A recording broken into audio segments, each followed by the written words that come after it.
EVM के विरुद्ध एक मुहिम चलाई गई है। भारत मुक्ति मोर्चा राष्ट्रीय जो हमारे अध्यक्ष हैं वामन मेश्राम साहब जी ने हमेशा से ही ईवीएम का विरोध करते आए हैं। ईवीएम एक भारत में आज की आधुनिक मनुस्मृति है। जो बहुजन समाज के लोग हैं उनके हक और अधिकारों को दबाया जा रहा है। इस ईवीएम के विरुद्ध हमारे जिस प्रकार से बाबा साहब ने एक मनुस्मृति को जलाया था जिसमें हमारे हक और अधिकारों को मतलब हमें एक अछूत की श्रेणी, शूद्र की श्रेणी दी गई थी, इसी प्रकार ये ईवीएम है जिसमें आम जनता, आम लोगों के हक और अधिकार को छीना जा रहा है। ये एक मनुवादी जो ब्राह्मण विचारधारा सरकार है, ये हमेशा से ही इस ईवीएम पर ही हावी रही है और जो जितनी भी इस देश में पार्टियां हैं वो ब्राह्मण मनुवादी पार्टियां हैं और इस ईवीएम का सहारा लेकर ही सत्ता में बैठ जाती हैं। जैसे ईवीएम की बात चल रही है, ईवीएम का उपयोग इलेक्शनों में किया जाता था वोटिंग डालने के लिए, तो ईवीएम में कुछ अपडेट आई है या पहले से हैकिंग की कुछ प्रॉब्लम आ रही है, उसको लेकर आपका जानना चाहिए। सुप्रीम कोर्ट ने भी इस जजमेंट को दिया है कि ईवीएम में गड़बड़ी हो सकती है, तो आप मतलब इस बात को मान सकते हैं। हो सकती का मतलब क्या है? इसका मतलब तो ये है कि ईवीएम को हैक किया जा सकता है। कहीं भी बैठकर कहीं भी कोई भी व्यक्ति इस ईवीएम को हैक कर सकता है। और 8 नवंबर 1913 को ये जजमेंट आया था। 8 अक्टूबर 1913 को यह जजमेंट आया था। 2013 को यह जजमेंट आया था कि ईवीएम में किसी भी प्रकार से हैक किया जा सकता है। और कांग्रेस सरकार जब इंदिरा गांधी जी थी तब इस ईवीएम को लेकर आई थी और उन्होंने इसका बहुत ही लुत्फ उठाया है। और हमेशा से ही कांग्रेस भी इस देश पर, यह ब्राह्मणवादी सरकार कांग्रेसी भी हमेशा से ही मजबूत तरीके से डटी रही है। अब भाजपा और जिस प्रकार से ममता बनर्जी या अरविंद केजरीवाल, ये सभी मनुवादी ब्राह्मण विचारधारा के लोग हैं जो ईवीएम से अपनी सरकार बनाते रहते हैं। अभी जब तक मतलब ईवीएम नहीं था तब तक मायावती, मान्यवर काशीराम साहब ने भी सरकार बनाई थी। तो अब क्यों नहीं किसी भी बहुजन पार्टी की सरकार नहीं बन रही है? क्योंकि ये एक ब्राह्मण विचारधारा के लोग हैं, ईवीएम को हैक करके रखते हैं। सर नमस्कार। रविंद्र माली। सर आप क्या कहना चाहोगे, क्योंकि ना साफ तौर पे मैडम भी बता रही हैं और भी देखने को आता है कि ईवीएम की गड़बड़ी के कारण बहुत से नेता जीत जाते हैं, सत्ता में आ जाते हैं, तो इसके क्या प्रावधान होने चाहिए, रोकने के लिए क्या करना चाहिए? सबसे बड़ी बात तो आप लोग ये मानव काशीराम साहब ने एक नारा दिया था, वोट हमारा राज तुम्हारा नहीं चलेगा। तो जब इस देश में बहुजन समाज निर्माण होने की प्रक्रिया शुरू हुई तो इस देश में पार्लियामेंट की उम्र भी कम हो गई, विधानसभाओं की भी उम्र कम हो गई। हमने देखा होगा उस समय 4 प्रधानमंत्री केंद्र की सरकार से गुजरे थे, इंद्र कुमार गुजराल हो, वी सिंह हो, चाहे चंद्रशेखर हो, चाहे देवेगौड़ा हो। तो यह देखने में आया है उत्तर प्रदेश जैसे बड़े राज्य में भी 1952 से लेके 2007 तक कभी भी ऐसी कोई गवर्नमेंट नहीं बनी जिन्होंने अपना 5 साल का टेन्योर कंप्लीट किया। लेकिन 2007 के बाद अब देखते हैं 2004 में इस देश में ईवीएम कांग्रेस के द्वारा लाई गई थी। 2004 और 2009 में ईवीएम के द्वारा गड़बड़ी घोटाले करके कांग्रेस ने केंद्र की सरकार बनाई। इसको लेकर के सुप्रीम कोर्ट में सुब्रमण्यम स्वामी गए। सुब्रमण्यम स्वामी ने एक केस तो डाला, इसका 8 अक्टूबर 2013 को लैंडमार्क डिसीजन सुप्रीम कोर्ट ने दिया, जिसमें स्पष्ट निर्देश है without VVPAT, voter verifiable paper audit trail, VVPAT के लगाए बगैर कोई भी निष्पक्ष, पारदर्शी, स्वतंत्र, मुक्त चुनाव संपन्न नहीं हो सकते। सुप्रीम कोर्ट ने एक्सपर्ट इंजीनियरों की कमेटी बनाकर इसका पूरा संज्ञान में ले करके इसको डिसीजन दिया, लैंडमार्क डिसीजन। लेकिन 2014 के चुनाव में इसका अमल नहीं हुआ। 0.29%, 0 पॉइंट, वो भी नागालैंड, त्रिपुरा वो साइड में किया, तो किसी को पता नहीं। 2019 में फिर से बीजेपी ईवीएम का इस्तेमाल करके आई। तो जब कांग्रेस की चोरी पकड़ी गई तो कांग्रेस और आरएसएस के बीच में यह म्यूचुअल अंडरस्टैंडिंग एग्रीमेंट है, क्योंकि अडवाणी तो सेहरा बांध के बैठे थे, रथ निकाल लेते तुरंत ईवीएम के खिलाफ, ये पता था। तो कांग्रेस मोहन भागवत के पास चली गई। मोहन भागवत और कांग्रेस का आरएसएस के साथ जो है म्यूचुअल अंडरस्टैंडिंग, आज 20 साल पूरे हो चुके हैं, 2004 से लेकर 24 अभी आ रहा है। इस देश में जो एडल्ट फ्रेंचाइज है 21 साल हुआ तो हमको वोट का अधिकार मिला, आज 18 साल को प्रौढ़ मताधिकार है। बहुसंख्यक लोग इस देश के SC ST OBC माइनॉरिटी के लोग हैं जिनके वोट है। तो जिस समाज के पास, जो इस देश का रूलिंग क्लास है, इनके पास संख्या नहीं है, इनके पास वोट नहीं है। जो चीज़ किसी के पास नहीं होती या तो वो बाजार से खरीदता है, या अगर खरीदने में भी नहीं मिलती तो वो चोरी करता है। एक समय था कि बूथ कैप्चरिंग होती थी, रिगिंग होती थी, गुंडे मवालियों के बदमाशियों के द्वारा गांव देहात में हमारे लोग को वोट भी नहीं डालने दिया जाता था। लेकिन EVM आने से ये सारा मामला आसान हो गया। तो जैसे EVM पे सवाल तो बार बार उठते रहते हैं। अभी कुछ टाइम पहले 3 से 4 स्टेटों में इलेक्शन हुई थी, उसमें भी EVM का बहुत बड़ा हाथ होता है। उसके ऊपर आप क्या कहना चाहते हैं? तो ये तो आपने देखा होगा, छत्तीसगढ़ में कैंडिडेट थे, बसपा के कैंडिडेट थे। जी जिस बूथ पे उन्होंने वोट डाला उस बूथ पे 0 वोट निकला। अरे उसके परिवार के 6 सदस्य है, उसके कार्यकर्ता है, उसके परिवार के सदस्य मतलब रिश्तेदार है, उसके समर्थक कार्यकर्ता है, किसी ने नहीं डाला हो। लेकिन कोई कैंडिडेट इतना बेवकूफ़ गधा तो नहीं हो सकता कि अपने आप को वोट ना दे। उसका 1 वोट तो निकलना चाहिए था। तो ये हो रहा है कैंडिडेट, क्योंकि जहाँ EVM टेम्परिंग हुई है, जो सेटिंग हुई है, तो ये उसे ये नहीं पता है कि कौन से बूथ पर कैंडिडेट ने खुद ने अपना वोट डाला, ये तो पता नहीं है। तो यह जो हम लोग इसके खिलाफ माननीय वामन मेश्राम साहब, भारत मुक्ति मोर्चा के राष्ट्रीय अध्यक्ष, सुप्रीम कोर्ट में गए, कंटेम्प्ट ऑफ कोर्ट की केस लेके गए चुनाव आयोग के खिलाफ। चुनाव आयोग ने अमल नहीं किया 2014 में, विधानसभाओं के चुनाव हुए अलग अलग राज्यों के, वहाँ अमल नहीं किया। तो सुप्रीम कोर्ट में कंटेम्प्ट ऑफ कोर्ट की केस लेके गए और वामन मेश्राम साहब की केस के फैसले में VVPAT लगाने का फैसला 24 अप्रैल 2017 को सुप्रीम कोर्ट ने दिया।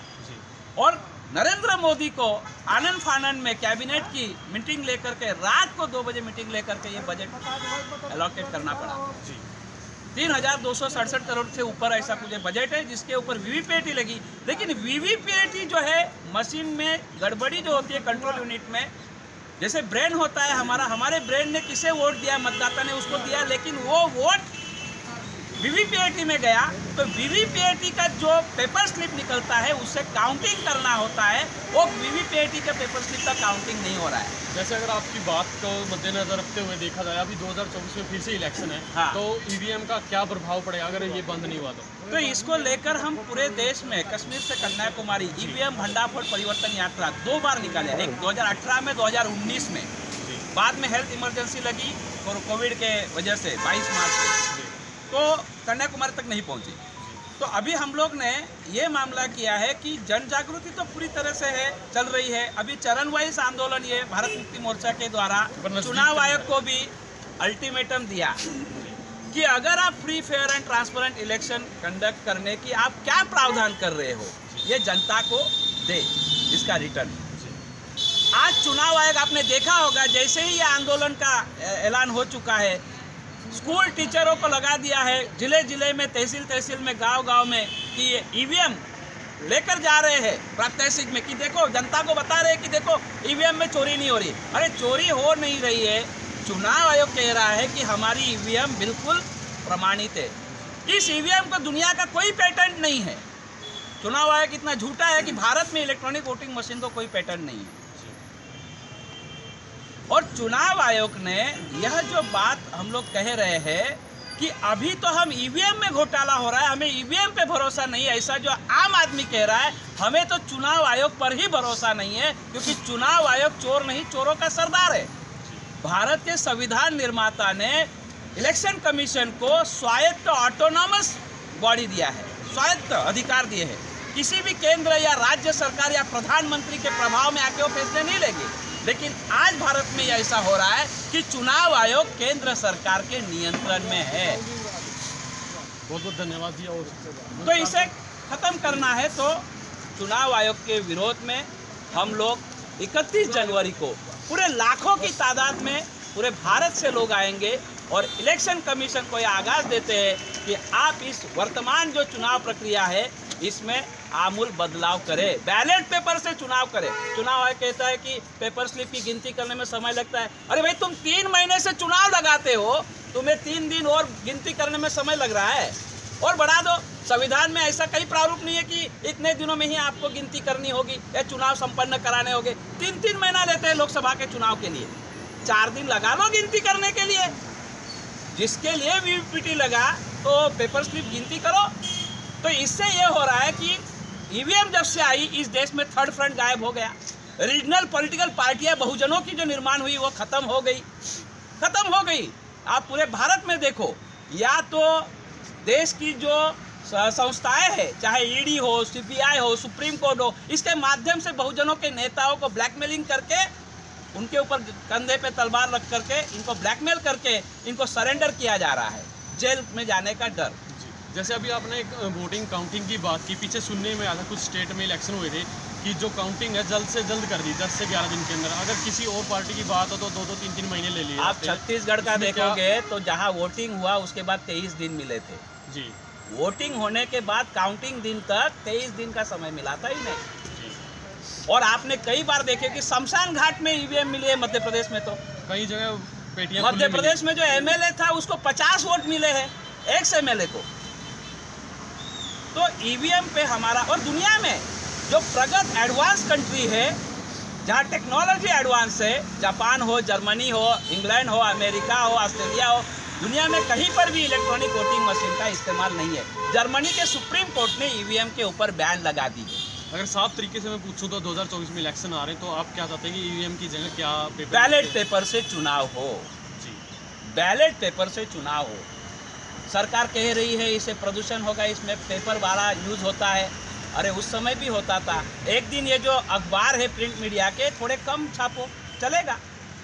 लेकिन लोकतंत्र के लिए आप इतना करोड़ों रुपए का बजट अगर जनता के टैक्स पेयर का अगर आप इस्तेमाल कर रहे हो चुनाव प्रक्रिया को संपन्न करने के लिए, तो डेमोक्रेसी में 2 चीज़ें महत्वपूर्ण है।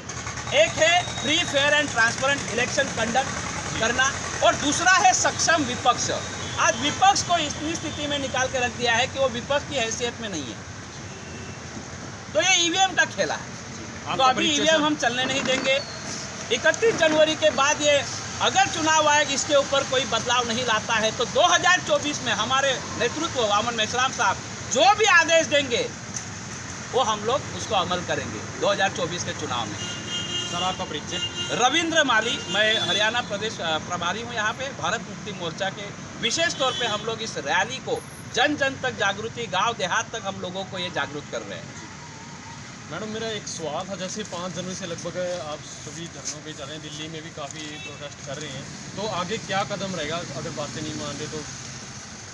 अगर मतलब ये चुनाव आयोग जो है 31 जनवरी को हमारा महामोर्चा है नहीं मानता है, तो जिस प्रकार से हमारे राष्ट्रीय अध्यक्ष वामन मेश्राम साहब आदेश देंगे हम उसी प्रकार से अपना अगला कदम उठाएंगे। वैसे 31 जनवरी की बात कीजिए, क्या क्या तैयारियां की गई आपने? मैं जिंद की धरती से यहाँ से आह्वान करती हूँ अपने तमाम बहुजन समाज के, भारत के मूल निवासियों से कि ईवीएम आज के भारत की आधुनिक मनुस्मृति है। इस आधुनिक मनुस्मृति को तोड़ने के लिए सभी देश के, हरियाणा के युवाओं, महिलाओं, बहनें, बुजुर्ग सभी को घर से निकलना चाहिए। और इस जिंद वासियों से स्पेशल मेरा निवेदन है कि यहाँ से चलकर हम सभी को 31 जनवरी को चुनाव आयोग पहुँचना है। जी मैडम। हालत बहुत ख़राब हो गई, किसानों की हालत ख़राब हो गई। यहाँ देखो एक धरना चला हुआ है ऐसी ये चौकों को लेकर। इस देश में ये चोर और लुटेरों का देश बना दिया इन लोगों ने एक ईवीएम मशीन के माध्यम से। और हमारा संकल्प रहेगा, हमारा आह्वान रहेगा, भाई हम 2024 का जो इलेक्शन है हम होने नहीं देंगे। अब ये जैसे वीवीपैट का एक जरिया है, जैसे गूगल को हम कहते हैं भाई फलानी चीज़ पेश की जाए, गूगल कोई नृत्य की पेश की जाए या कुछ और पेश की जाए, तो इस तरह है कि ईवीपैट का ये एक तरीका बना दिया इन लोगों ने। जिसको चाहिए एमएलए बना देते हैं, जिसको चाहिए कुछ भी बना देते हैं। लेकिन अब 2024 में हम चलने नहीं देंगे। हम जिनकी धरती से ये प्रदेश अध्यक्ष है अपने बिरला बोत, हम इसके आह्वान में और इसके नेतृत्व में काम करेंगे और जिंद की धरती से पैदल यात्रा शुरू करेंगे। जन जन तक ईवीएम के बारे में बताएंगे और जो सबसे बड़ा चोर चुनाव आयोग है जो ये फेरबदल कर